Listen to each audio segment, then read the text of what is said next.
From the homework I gave yesterday, क्या किसी student को किसी क्वेश्चन में 2 क्वेश्चन से दिए थे, कोई प्रॉब्लम आई है? कोई प्रॉब्लम नहीं आई? Okay.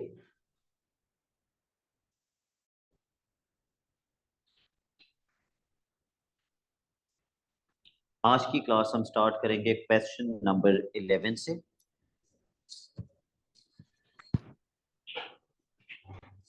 Please read the question and fill the table. Not a difficult part of the question, you can easily fill the table.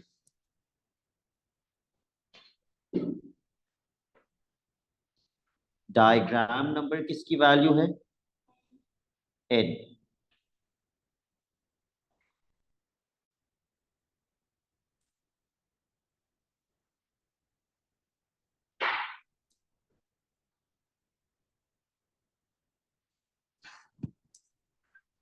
okay, number of dots, is this common difference? No।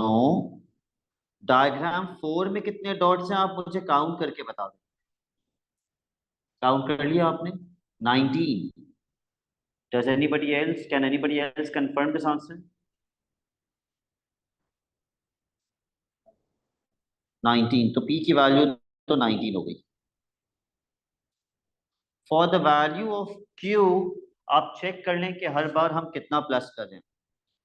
+4 +6 +8, तो 4 6 8, आप कितना plus करना चाहिए? 10। तो 19 के बाद अगली value क्या होनी चाहिए? 29। तो Q की वैल्यू हो जाएगी 29। ये पहली सीक्वेंस थी नंबर ऑफ डॉट्स की। अब अगली सीक्वेंस पे आते हैं, ये भी नंबर ऑफ डॉट्स की है।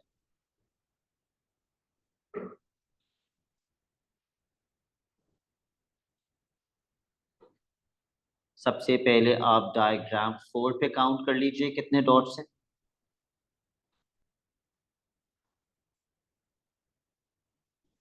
16।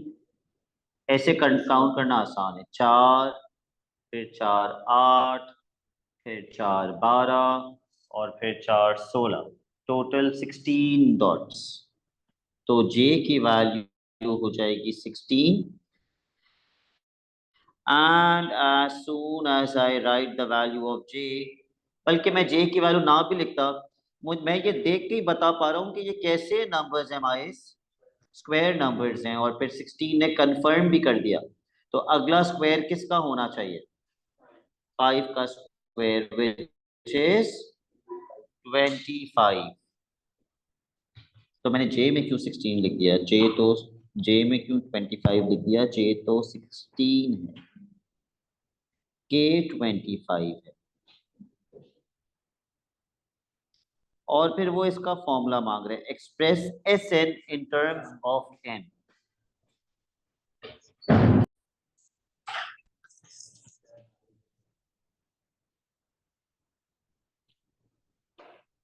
मिकाइल, इस सीक्वेंस का फॉर्मूला क्या होगा? n square.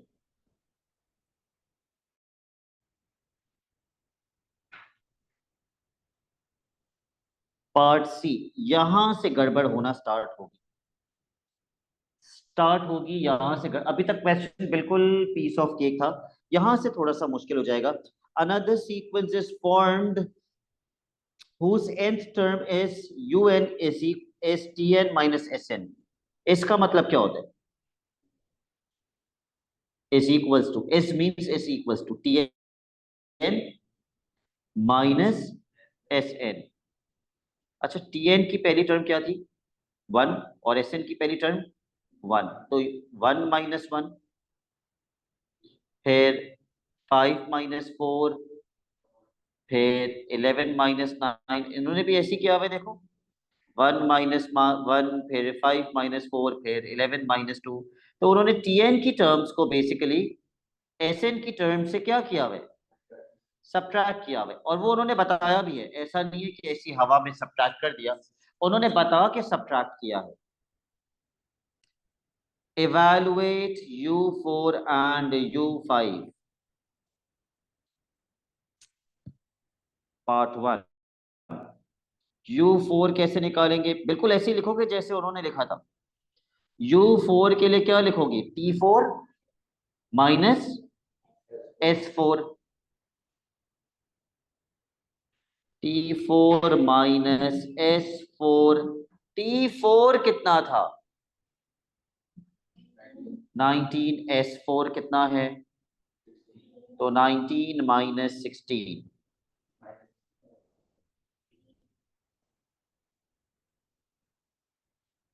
3। अब U5 निकालो, फाइंड U5। U5 होगा T5 माइनस S5।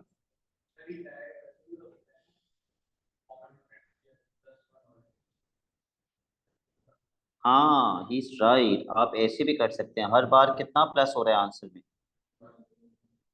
तो अगला 3 बनेगा और उसका अगला 4 बनेगा, लेकिन खैर मैं पूरा लिख के कर रहा हूँ। T5 माइनस S5, T5 कितना था 29 माइनस 25 विच इज 4।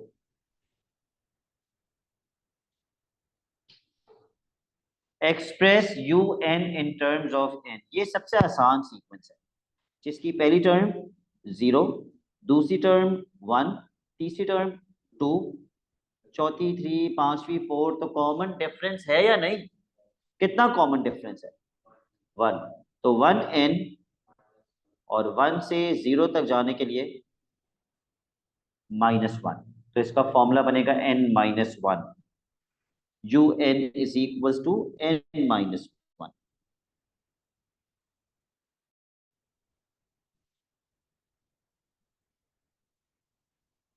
हेंस का मतलब पिछले पार्ट को यूज करते हुए, using your expression for S N and sorry found in B part 3, express T N in terms of N, इसका फॉर्मूला मांग रहे हैं, और पिछले आंसर को यूज करते हुए, क्या आप मुझे बता सकते हैं टी एन का फॉर्मूला पिछले आंसर को यूज करते हुए कैसे बनेगा। उन्होंने सब बताया हुआ है, यूएन किसके बराबर है। यस, अगर आपको टीएन का फॉर्मूला निकालना है तो माइनस एस एन वहां जाके, और यूएन का फॉर्मूला है, एस एन का फॉर्मूला है, तो टीएन का फॉर्मूला भी आ जाएगा।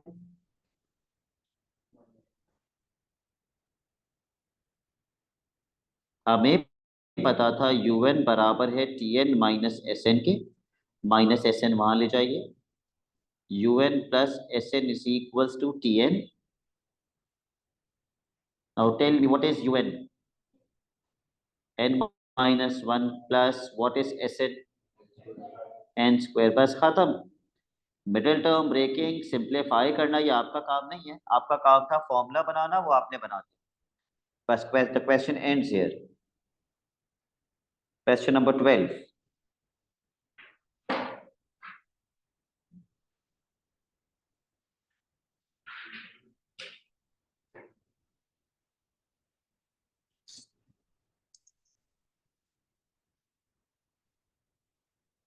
कितना मासूम क्वेश्चन है, आपको फॉर्मूला भी दे दिया, पहली दूसरी तीसरी चौथी टर्म भी दे दी, और कहते हैं कौन सी टर्म निकालो, पांचवी term. How will you find the fifth term, इसी फॉर्मूले में एन की जगह पे 5 पुट कर देंगे, पुट कर दीजिए।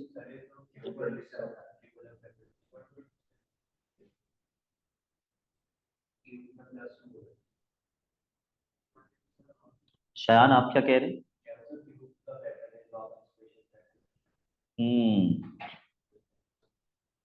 127।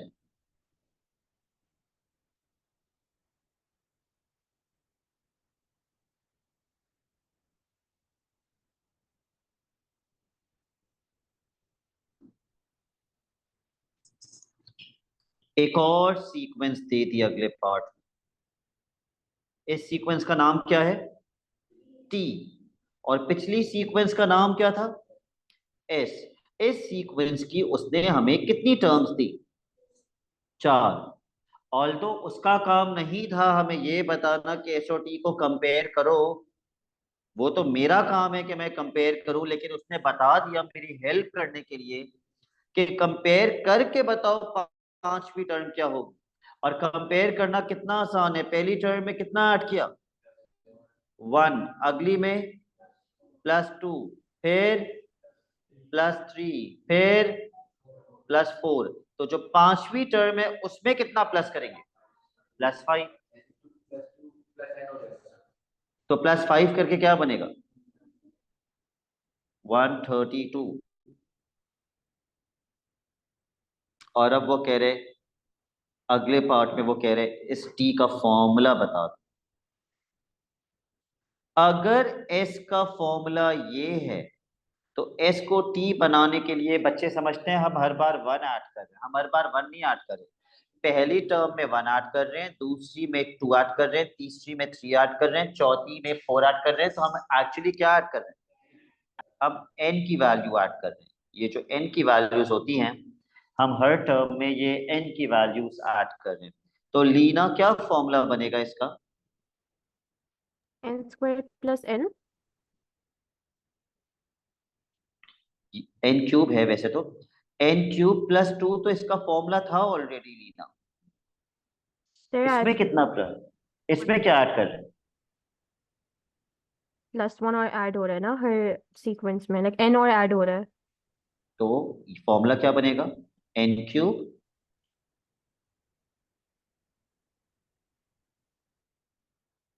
मतलब ये फॉर्मूला तो रहेगा ही रहेगा, इसके बाद मुझे क्या ऐड करना पड़ेगा लीना?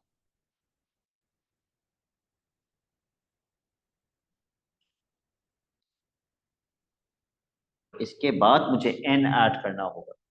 ठीक है। In this formula, in this sequence I am basically adding n to get this sequence. तो फॉर्मूले में भी n ऐड करना पड़ेगा। Part B. बच्चे यही गलती करते हैं, वो समझते हैं सिर्फ n³ + n होगा। हम किस सीक्वेंस में n ऐड कर रहे हैं? इस सीक्वेंस के अंदर n ऐड कर रहे हैं ना। और इस सीक्वेंस का फॉर्मूला क्या था? n³ + 2। तो इसके अंदर +n हो रहा है।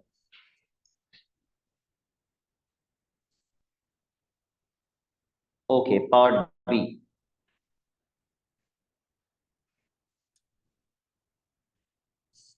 ठीक से पढ़ के समझोगे सारा, ये सारा ठीक से पढ़ के समझोगे तो क्वेश्चन सॉल्व कर पाओगे, वरना आप नहीं सॉल्व कर पाएंगे इसे।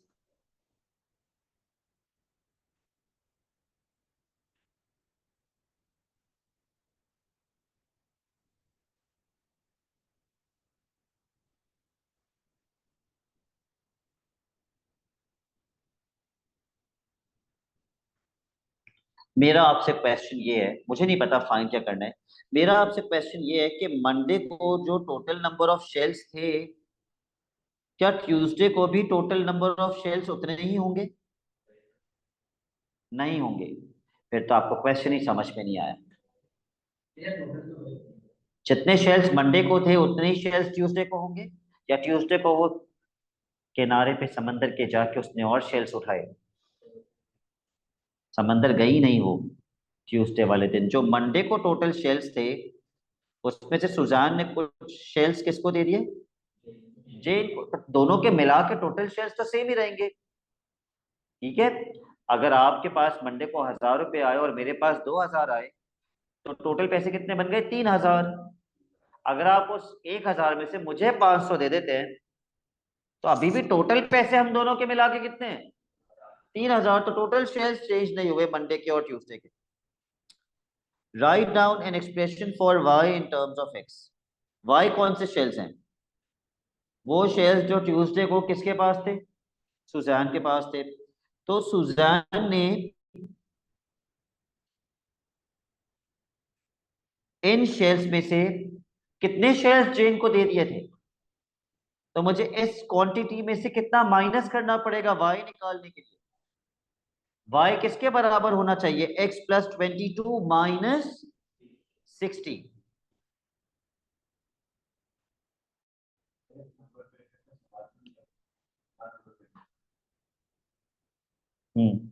लेकिन वो actually part A number pattern का था, पार्ट बी नंबर पैटर्न का नहीं है। ये एवरीडे मैथ है, बेसिक मैथ।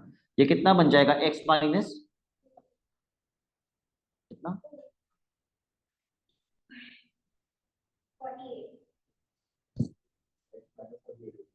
कैसे 48 होगा बेटा? क्या हो गया आप लोगों की मैथ को? 38 होगा। x minus 38।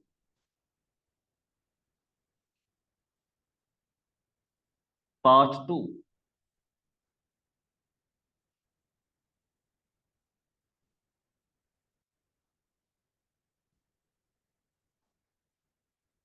Given that on Tuesday, Jane had 3 times as many shells as Suzanne. Write down and solve an equation in x. किसके पास 3 गुना ज्यादा शेल्स हैं? जेन के पास। तो किसके शेल्स को माइनस मुझे 3 से मल्टीप्लाई करना चाहिए? सुजैन के। बच्चा पेपर में क्या गलती करता है, वो एक्सपेक्टिंग के माइस भी मुझे वो गलती करके बताएगा, लेकिन माइस ने बिल्कुल सही जवाब दिया। बच्चा कहता है सर जेन के पास 3 टाइम ज्यादा है, तो आप जेन के शेयर्स को 3 से मल्टीप्लाई करें। गलत। जिसके पास ज्यादा है उसी को 3 से मल्टीप्लाई कर दोगे तो उसके पास तो और ज्यादा हो जाएंगे। अगर आपको दोनों के शेल्स बराबर करने हैं तो जिसके पास कम है उसको 3 से मल्टीप्लाई करेंगे तो बराबर होंगे ना। फॉर एग्जाम्पल, मिकाइल के पास 100 रुपए हैं और शेरोज के पास 300 रुपए हैं। किसके पास 3 टाइम्स ज्यादा पैसे हैं? शेरोज के पास कितने हैं? 300। और मिकाइल के पास कितने थे? 100। तो आप मिकाइल वाले पैसों को 3 टाइम्स से मल्टीप्लाई करेंगे तो जिसके पास कम है उसको 3 से मल्टीप्लाई करेंगे तो दोनों के बराबर होंगे ना। अगर आप कहेंगे नहीं सर शेरोज के पास 3 टाइम्स ज्यादा है, मुझे तो उसको 3 से मल्टीप्लाई करना चाहिए, फिर क्या शेरोज और मिकाइल के पैसे बराबर हो सकते हैं? नहीं हो सकते, गलत हो जाएगा। तो हमेशा छोटी क्वांटिटी को मल्टीप्लाई करेंगे। ठीक है। तो किस दिन की बात हो रही है ये? ट्यूसडे वाले दिन। किसके पास कम है और किसके पास ज्यादा है? अकॉर्डिंग टू द क्वेश्चन, जेन के पास ज्यादा है। ये रहे जेन के कितने ज्यादा है? 3 टाइम ज्यादा है सुजान से। तो 3 को किससे मल्टीप्लाई करूंगा? वाई से। लिखिए पहले ये, फिर सॉल्व करेंगे।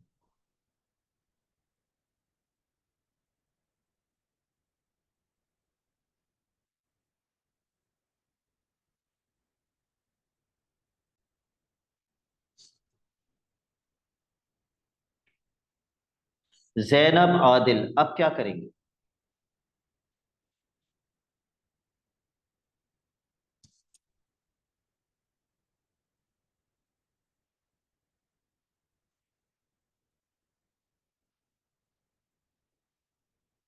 साद, अब क्या करेंगे? सर वाई की जो फॉर्मूला है उसको पुट कर देंगे। Very good. शरोज, अब क्या करेंगे? क्वेश्चन था write down and solve an equation in x, वो कह रहे वाई तो आना ही नहीं चाहिए। वाई की जगह पे क्या पुट करेंगे? वाई की वैल्यू एक्स माइनस 38। वाई खत्म हो जाएगा, एक्स की वैल्यू मिल जाएगी। उसने तो बोला है write down and solve an equation. Solve करने का मतलब समझते हैं आप लोग? एक्स की वैल्यू निकालो। तो y को x बनाते हैं, y की जगह पे x माइनस 38। अब इसको सॉल्व करेंगे। 3 वहां पे आके खुदा ना खास्ता डिवाइड नहीं होगा, 3 ब्रैकेट से मल्टीप्लाई होगा।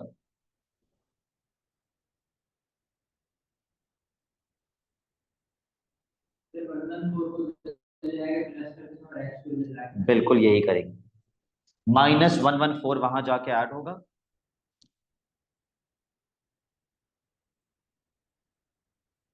और x वहां जाके सब्ट्रैक्ट होगा। What is 60 plus 114?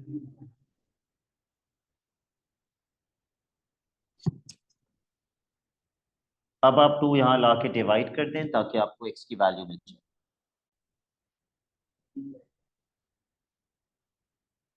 87। हसन, ये जो x की वैल्यू आई, ये कौन से नंबर ऑफ शेल्स थे? खुदा ना खास्ता ट्यूसडे के नहीं थे। x की वैल्यू कौन से शेल्स थे जो मंडे वाले दिन जेन ने कलेक्ट किए थे? x वो वाले शेल्स हैं। उसमें अगर आप +22 कर देंगे तो ये वो शेल्स मिलेंगे जो ट्यूसडे वाले दिन सुजैन के पास थे। ठीक है, क्वेश्चन नंबर 13 पे आ जाइए। A not so difficult question. Write down the first 4 terms. लेकिन पहले क्वेश्चन पढ़ लेना प्लीज, ये किस बारे में?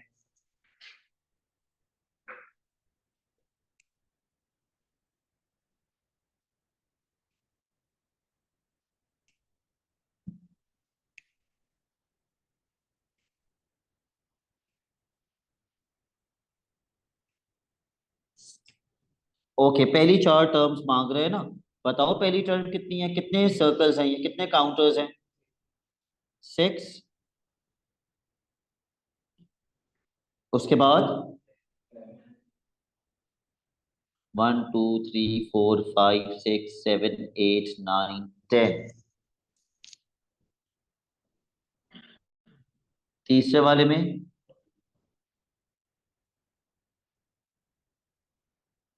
14।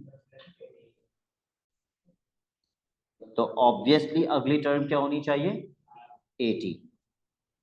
इतने आसान क्वेश्चंस भी पेपर में आते हैं। शायद ये चीज क्या दी हुई है क्वेश्चन के अंदर?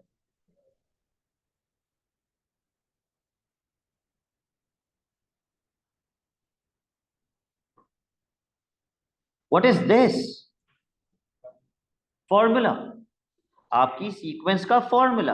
आप अपना फॉर्मूला बनाइए और देखिए एक इसके बराबर है। आप डायरेक्ट भी बता सकते हैं। जी, कंपेयर करना होगा अपना फॉर्मूला बना के। हमेशा n से किसको मल्टीप्लाई करते हैं? कॉमन डिफरेंस तो डायरेक्टली भी बता सकते हैं। 4 इक्वेट भी कर सकते हैं। आपका फॉर्मूला क्या बनेगा? 4n+2। तो देख लो कंपेयर करके, a की जगह पे क्या लिखा हुआ है? 4 लिखा हुआ है। So a is equals to 4।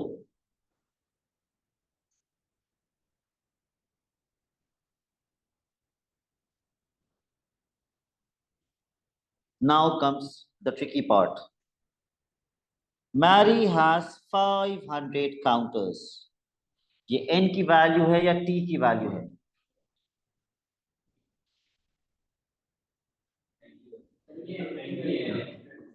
ये टर्म्स हैं, ये टर्म्स हैं। Pattern 1, pattern 2, pattern 3। ये किसकी वैल्यूज हैं? 1 2 3 n की वैल्यूज हैं। तो अगर उसके पास 500 काउंटर्स हैं तो ये किसकी वैल्यू है? t की। वो आपसे किसकी वैल्यू मांग रहे हैं? n की।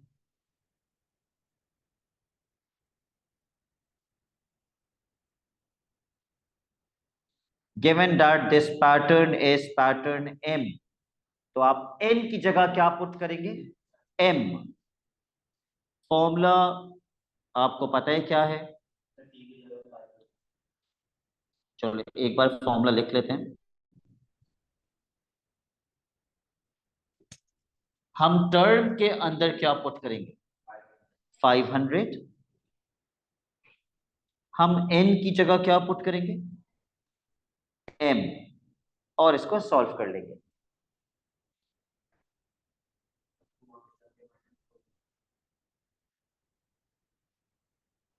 पहले +2 वहां आके -2 हो जाएगा और फिर 4 वहां जाके डिवाइड हो जाएगा। You may use calculator. मेरे हिसाब से 124.5 आएगा।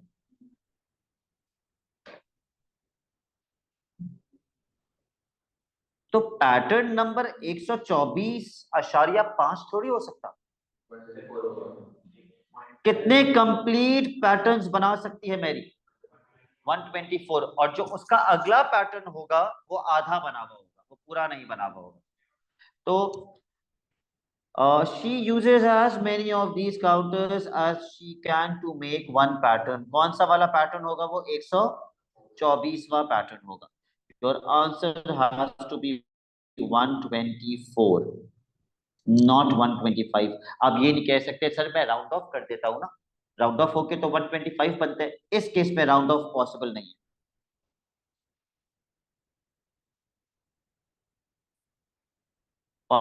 Part 2,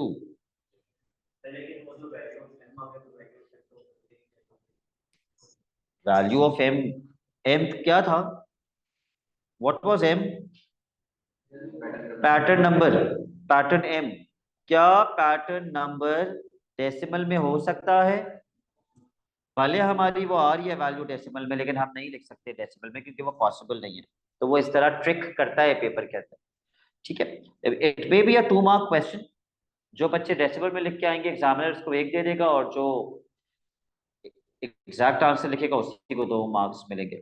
okay, how many counters are not used? Now this is the practical application of this topic. कितने काउंटर्स इस्तेमाल नहीं हुए माइस, ये कैसे पता चलेगा? ये तो पता चल गया पैटर्न नंबर 124 इस्तेमाल होगा। ये पैटर्न नंबर है और ये नंबर ऑफ काउंटर्स हैं, इसको इससे माइनस नहीं कर सकते, ये पैटर्न नंबर है। कैन एनीवन टेल मी कैसे करेंगे? ठीक है, एन की जगह पे 124 डालेंगे और निकालेंगे कितने काउंटर्स इस्तेमाल हुए, नंबर ऑफ काउंटर्स कितने इस्तेमाल हुए।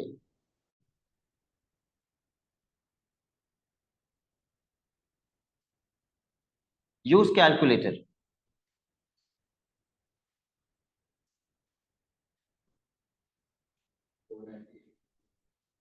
498 काउंटर्स कह रहे शेरोस। Can anybody confirm this? 498 counters इस्तेमाल हुए। उसके पास थे कितने counters?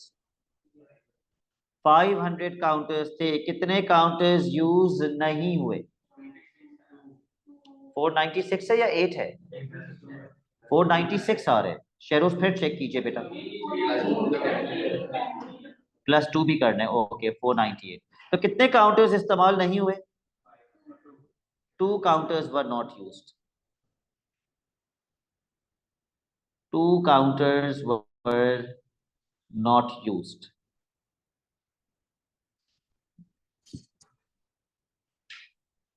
Ayan, any problem? No, sir. Okay. Question number 14. Part A पढ़ लीजिए 14 का।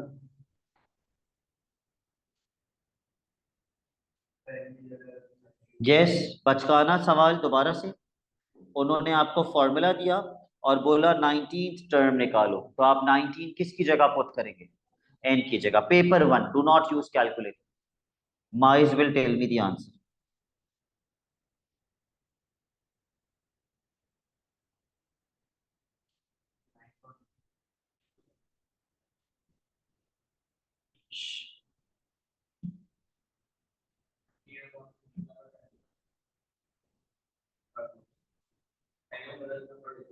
कोई बात नहीं।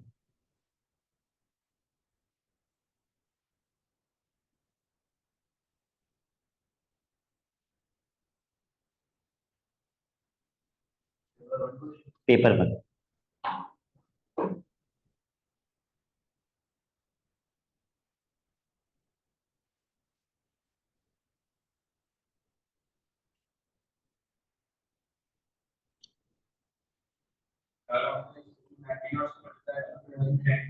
तो वो आपको करने की जरूरत नहीं है, डायरेक्ट बताने की जरूरत है। अगर 10 से मल्टीप्लाई होगा तो 19 क्या आंसर आएगा? 190। 190 डायरेक्ट आंसर। देखो इस बार नहीं बोला उसने अगले पार्ट के अंदर कि पिछली सीक्वेंस यूज करो, लेकिन मुझे पता है पिछली सीक्वेंस यूज करनी है। पिछली सीक्वेंस का इस सीक्वेंस से कोई कनेक्शन है, वो कह रहा है फॉर्मूला बताओ, जबकि उसने नहीं लिखा कोई कनेक्शन है, लेकिन मैं खुद बनाऊंगा कनेक्शन। ऐसे तो आंसर नहीं बता सकते आप, थोड़ा मुश्किल कनेक्शन है इस पर, आसान कनेक्शन नहीं है।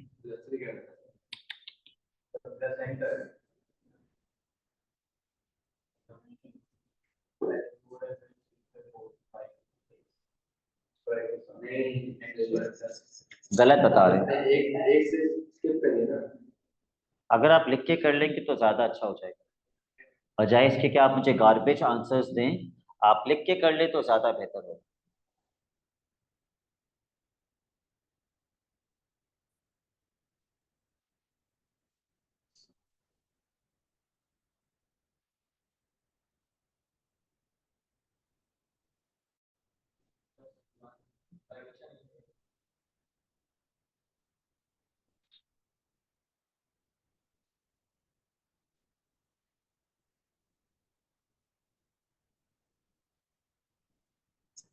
अयान अंसारी, क्या आप मुझे बता सकते हैं क्या आप किस तरह निकालेंगे पिछली सीक्वेंस को कनेक्ट करके?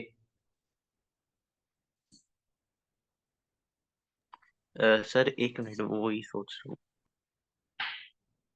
Leena, any idea?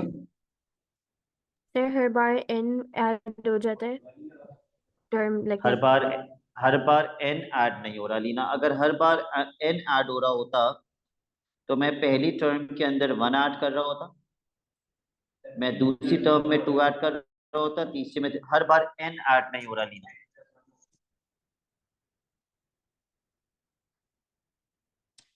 आप क्या करेंगे, आप मुझे बताएंगे, क्या ये कॉमन डिफरेंस वाली सीक्वेंस है जो ऐड हो रही है? Is this not common difference? 2 3 4 5 6 जितना ऐड हो रहा है, क्या वो कॉमन डिफरेंस की सीक्वेंस नहीं है? इट इज, ये कॉमन डिफरेंस की सीक्वेंस है। इसका फॉर्मूला क्या होगा? इस सीक्वेंस का फॉर्मूला क्या होगा? 2 3 4 5 6 n+1। इसी फॉर्मूले को पिछले फॉर्मूले में क्या कर देंगे? प्लस, क्योंकि यही तो प्लस हो रहा है। जो सीक्वेंस ऐड हो रही है उसका फॉर्मूला इस सीक्वेंस में ऐड कर दीजिए। ये कौन सी सीक्वेंस है जो प्लस हो रही है? n+1, तो यही प्लस कर दीजिए पिछली सीक्वेंस के फॉर्मूले के अंदर। ठीक है, ये जो सीक्वेंस मैं प्लस कर रहा हूं पिछली सीक्वेंस में, माइस उसका फॉर्मूला क्या है?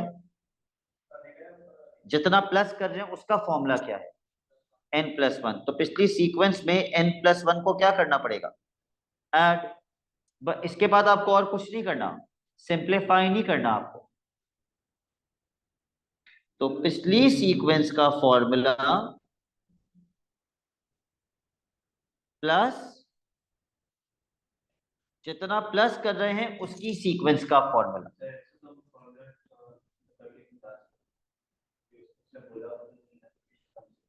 अच्छा, फिर आप वो वाला लगा सकते हैं, डबल डिफरेंस वाला। फिर आपको पता है वो फॉर्मूला कितना कॉम्प्लिकेटेड हो जाता है।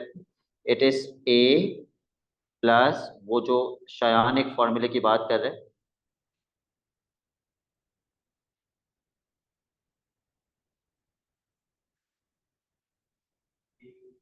इस तरह करके आते हैं वो फॉर्मूला, और वो बच्चा ज्यादातर सिंप्लीफाई करके गलत ही निकालते हैं। So let's not go into this formula. इससे बेहतर है आप एक कनेक्शन बनाएं और कनेक्शन बना के फॉर्मूला निकालें। ठीक है, कनेक्शंस मैथ में भी बनते हैं। नेक्स्ट क्वेश्चन,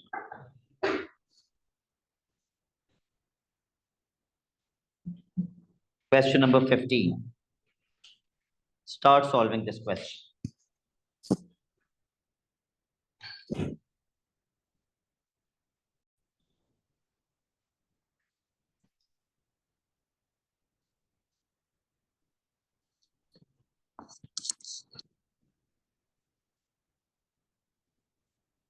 और ए, अच्छा वो पढ़ने से पहले आपने पढ़ लिया था, ये डॉट्स किस चीज को रिप्रेजेंट कर रहे हैं? बोल्ट्स। और ये क्या है? लाइंस, रॉड्स हैं। ओके, अगर मुझे पी और क्यू निकालने तो पी वाली सीक्वेंस कैसी है? कॉमन डिफरेंस है, तो 11 के बाद क्या आना चाहिए? 14, तो P की वैल्यू तो हो जाएगी 14।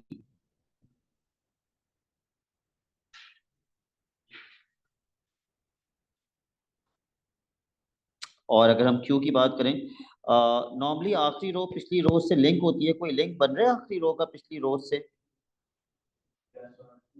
नहीं, +1 नहीं है, उसकी अपनी अलग सीक्वेंस ही है। ओके, अलग सीक्वेंस बना लेते हैं। पहले कितना ऐड हो रहा है? 7, उसके बाद 7, तो अब भी 7, 27। ये मार्क, ये 2 मार्क्स किसी एक बच्चे के भी गलत नहीं होने चाहिए पेपर के अंदर। बी क्या था? बी नंबर ऑफ बोल्ट्स, उसने कहीं कैपिटल बी यूज किया था नीचे? अच्छा, यहां लिखा हुआ है। ओके, तो हम बोल्ट्स का फॉर्मूला बनाएंगे और अपने फॉर्मूले से इस फॉर्मूले को कंपेयर करेंगे। हसन, कॉमन डिफरेंस है ना? क्या फॉर्मूला बनना चाहिए? 3n+2। तो उस हिसाब से अगर मैं कंपेयर करूं तो k किसके बराबर है? 2 के बराबर है। सही है।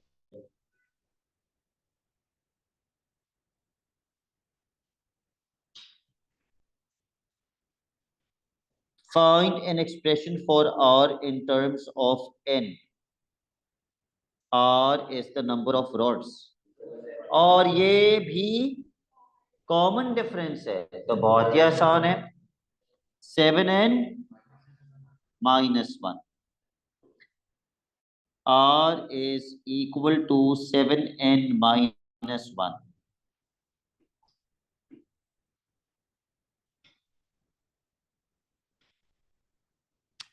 बॉब हैज, अच्छा ये मुश्किल वाला पार्ट आ गया। Bob has 200 bolts and 400 rods.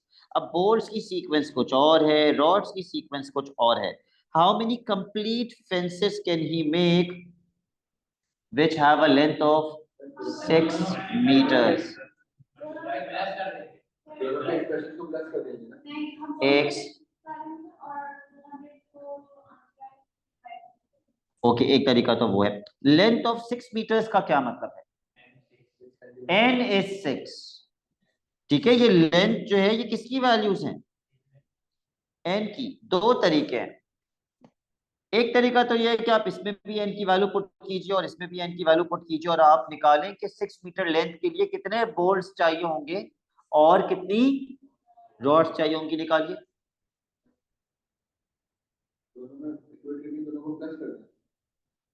जी, दोनों के अंदर n की जगह पे 6 डालिए और प्लस नहीं कीजिए। पहले ये बताइए कितने बोल्ट्स चाहिए होंगे और कितनी रॉड्स चाहिए होंगी 6 मीटर की लेंथ के लिए।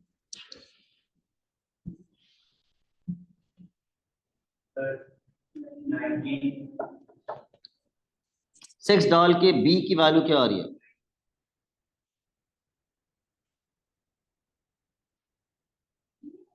20 नहीं आनी चाहिए?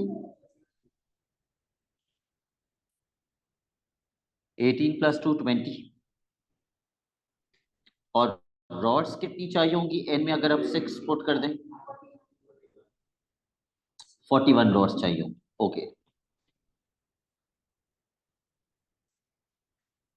इतने बोल्ट्स और इतनी रॉड से मैं एक फेंस बना सकता हूं, कितने मीटर्स का? 6 मीटर्स का। मेरे पास कितनी रॉड्स हैं और कितने बोल्ट्स हैं? 200 बोल्ट्स, 400 रॉड्स।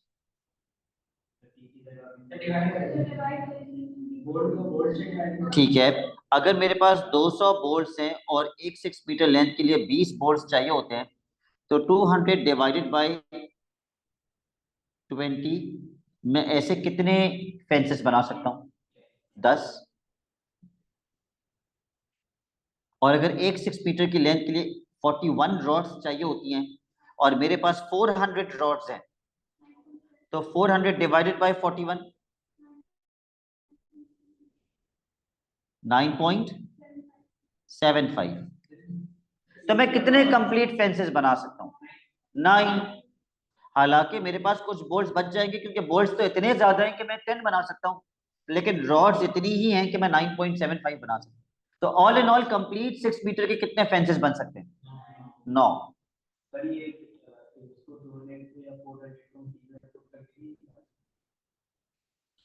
आप दूसरे तरीके पे भी आ रहा हूँ जी। ओके, आपके पास इतने बोल्ट्स हैं कि आप कितने कंप्लीट फेंसेस बना सकते हैं? 10। और आपके पास इतनी रॉड्स हैं कि आप कंप्लीट फेंसेस कितने बना सकते हैं? 9.75। तो टोटल आप 9 से ज्यादा नहीं बना सकते, आप 10 नहीं बना सकते। दूसरा तरीका, आपके पास 200 बोल्ट्स हैं, आप ये 200 बोल्ट्स में डालिए और एन निकालिए।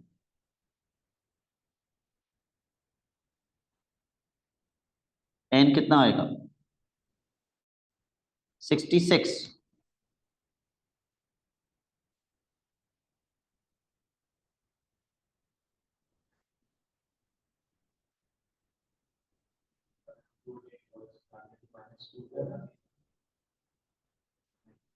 लेकिन इस तरह हमने निकाला क्या? एन क्या बता रहे हैं?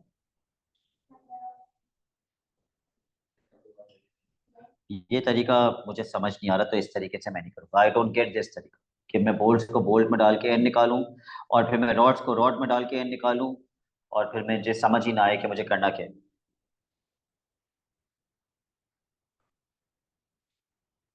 ओके,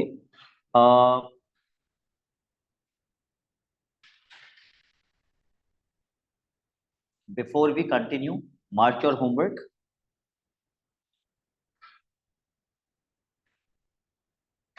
क्वेश्चन नंबर 17, 18,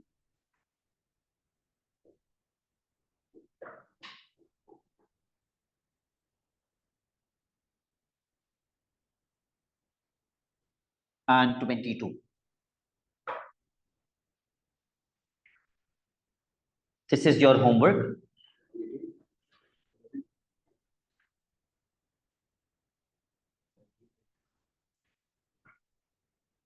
और ब्रेक के बाद हम क्वाड्रेटिक्स स्टार्ट करेंगे।